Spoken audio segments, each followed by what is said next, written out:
अधिकांश मानव प्रजनन संभोग के माध्यम से आंतरिक निषेचन द्वारा होता है, लेकिन सहायक प्रजनन प्रौद्योगिकी प्रक्रियाओं के माध्यम से भी हो सकता है।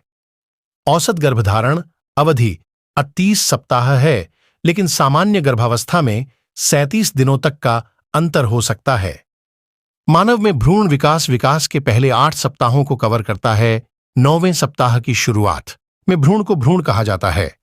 यदि चिकित्सकीय कारणों से बच्चे को पहले जन्म देने की आवश्यकता होती है, तो मनुष्य शीघ्र प्रसव को प्रेरित करने या सिजेरियन सेक्शन करने में सक्षम होते हैं। विकसित देशों में जन्म के समय शिशुओं का वजन आमतौर पर 3 सेंटी 4 किलोग्राम 7 और 9 पाउंड और ऊंचाई 46-53 सेमी 19-21 इंच होती है। हालांकि विकासशील देशों में जन्म के समय कम वजन होना आम बात है और इन क्षेत्रों में शिशु मृत्यु दर के उच्च स्तर में योगदान देता है। अन्य प्रजातियों की तुलना में मानव प्रसव खतरनाक है, जिसमें जटिलताओं और मृत्यु का जोखिम बहुत अधिक है। भ्रूण के सिर का आकार अन्य प्राइमेट्स की तुलना में श्रोणि से अधिक मेल खाता है। इसका कारण पूरी तरह से समझ में नहीं आया है ज़ोएंथ्रीन, लेकिन यह एक दर्दनाक प्रसव में योगदान देता है जो 24 घंटे या उससे अधिक समय तक चल सकता है। 20वीं शताब्दी के दौरान धनी देशों में नई चिकित्सा प्रौद्योगिकियों के आगमन के साथ सफल प्रसव की संभावना काफी बढ़ गई।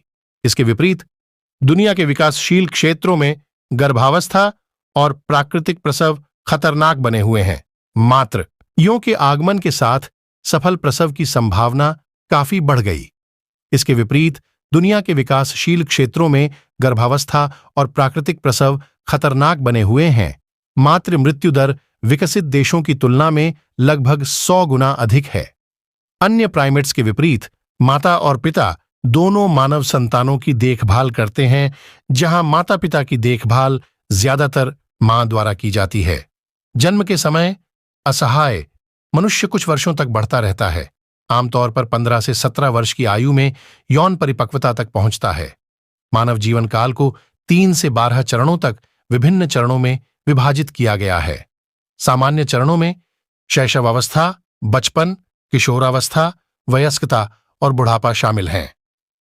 इन चरणों की लंबाई विभिन्न संस्कृतियों और समयावधियों में भिन्न भिन्न होती है, लेकिन किशोरावस्था के दौरान असामान्य रूप से तीव्र विकास गति से इसकी पहचान होती है।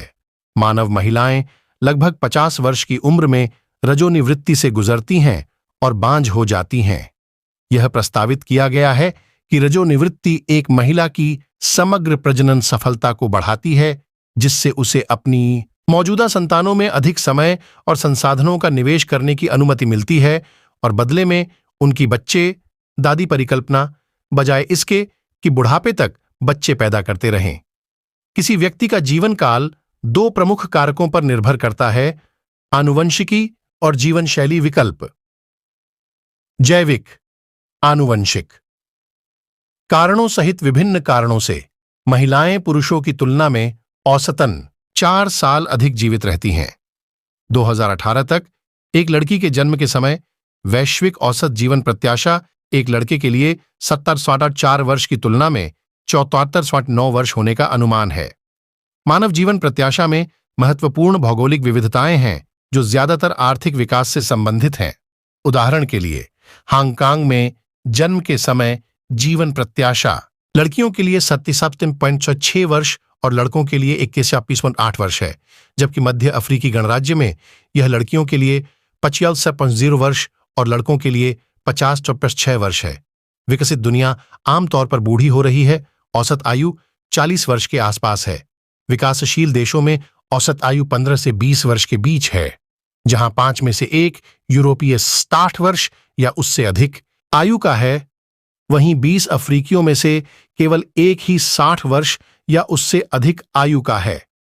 2012 में संयुक्त राष्ट्र ने अनुमान लगाया कि दुनिया भर में 316 से 6,700 जीवित शताब्दीवासी 100 वर्ष या उससे अधिक उम्र के मनुष्य थे।